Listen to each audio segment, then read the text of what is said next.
everybody, Fargo Monk here. We're going to do a throttle body sync on a 2012 V-Strom 1000. And so let's dive into how I do that with some tools that I already own for my 4-cylinder Suzuki. If you don't have a set of vacuum gauges, then this may not be too applicable, but no matter what you're using to measure vacuum, there's a lot in this video about how to take some shortcuts on making this job easier to do down the road. Because the first time in, you got to get at some vacuum ports deep inside the bike, and I had the bike apart for a valve adjustment a little while back, and while I was in there, made some modifications to make this job easier, and so you'll see that in this video. So we need an accurate way to know that the vacuum is the same in each of the throttle bodies, and so we need, we need a way to do that. And I have my GS 550, and before that I had another 4-cylinder bike, was a CB 900C, and so I already have this carburetor synchronizer set with 4 different vacuum gauges.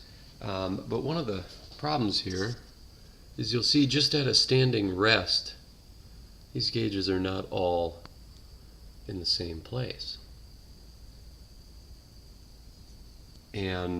But I have found 2 that at rest are at the same place. So the number 2 and the number 4. And since I only need 2 that are synced, I went ahead and hooked up to those 2, ran that down to a T, and then a single line. Had to change the size here and size it up for different size hose.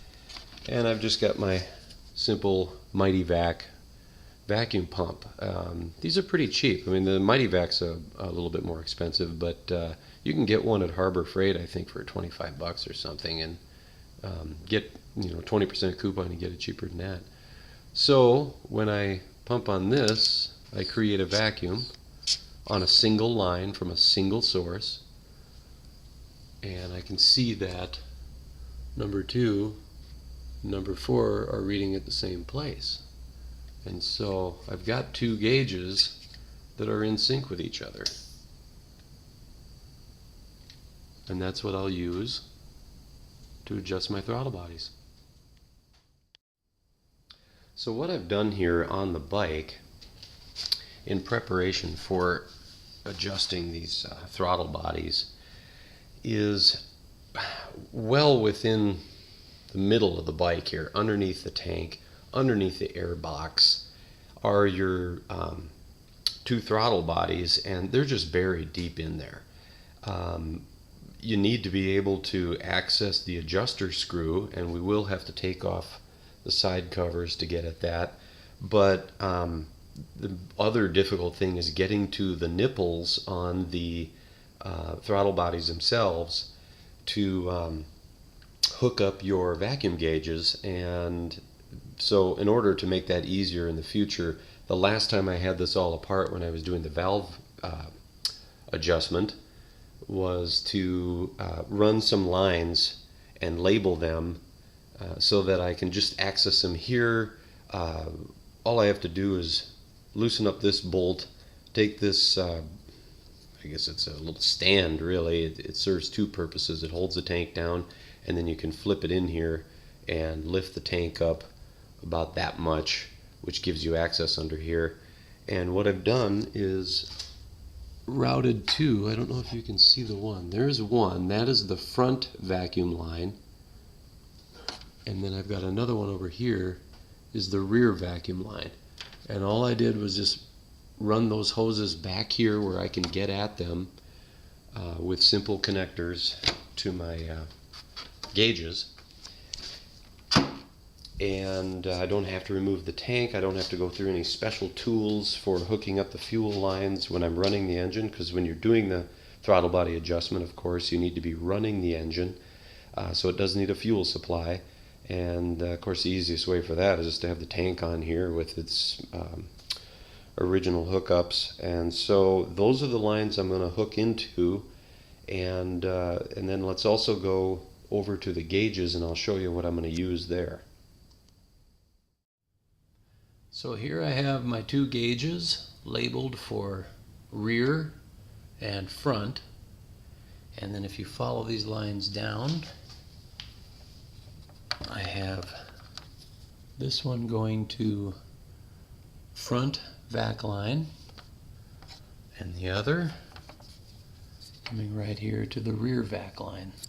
These are the pre-existing lines that I leave on the bike, and I just hooked it up right here. I used the caps that were on the nipples on the actual throttle bodies deep inside the bike. Just use those same caps, and I've been running it now for a couple of weeks with these on here, and it's running just fine. So if I were to start having say a lean issue or signs of a lean issue, that would be the first thing I would look at. Is there something with those lines that has gone wrong, or that I've lost the seal on those caps? I was careful in routing them so that they are not on hot engine parts when they're stored away. But this is my hookup. This is my setup. So now I need to get the engine warmed up to full operating temperature and set the idle to 1500 RPM. Your idle adjust is right down here with just a Phillips head screw. This is going to be the most difficult part, is over on this side of the bike. I've taken off the right side cover.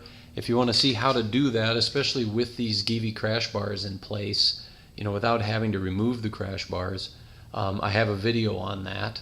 And then there's lots of other videos on just how to remove the cowling. But in this case, I've left the gas tank because obviously I need to run the engine, so I want a fuel supply. And we're going to need to get in right inside of here. And I don't know if you can see, I can't get my light on it. There it is, the adjuster. That little screw behind that coolant line is what I'll need to adjust just slightly. And of course, when the engine's up at full operating temperature, that's going to be quite warm. It's a tight area to get my large hand into. So even though I have a thumb screw type of screwdriver that would fit, it's going to be a difficult place to have my hand in. So what I've got is these large 11-inch pliers with a 90-degree on them, and I should be able to wiggle that in there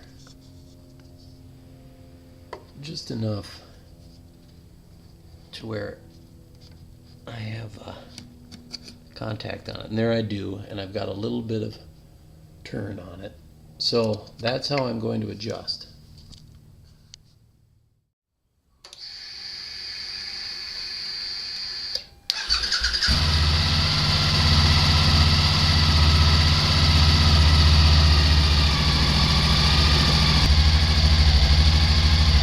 So here's front, here's rear. I'm just waiting for the engine to warm up now. If these needles are bouncing around a lot, these valves help adjust that. So if I open that up, it gets to the point where I can't read it. As I tighten it up, you can see that it steadies the needle. But I don't want it so tight that it cuts the vacuum off completely. But they are registering almost exactly the same right now.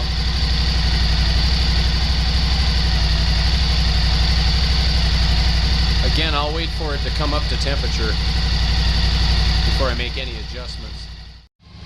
So now with the engine at 1500 RPM, got them pretty well balanced. Any deviation between the two is there when they're off.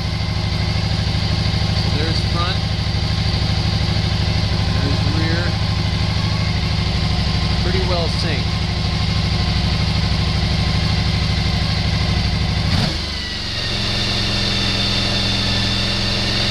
Here my idle doesn't want to drop back down, so I'll adjust it.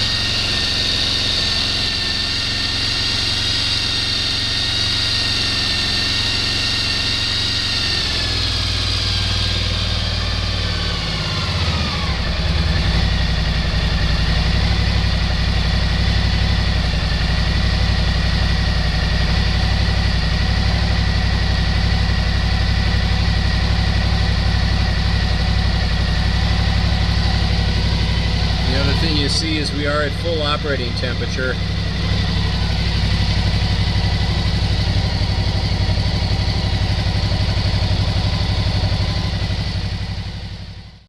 Okay, so that's how you do a throttle body adjustment on a 2012 or first generation, let's call it, DL1000 or V-Strom 1000. Again, getting those lines run to a more convenient place so that you don't have to really tear the bike down so much each time, it saves you a lot of time down the road, because this is something you're going to need to do on an ongoing basis if you're going to own the bike for a while, and I intend to, so that's why I did it. Hope you enjoyed this, and be sure to subscribe and say like on this video. Thanks.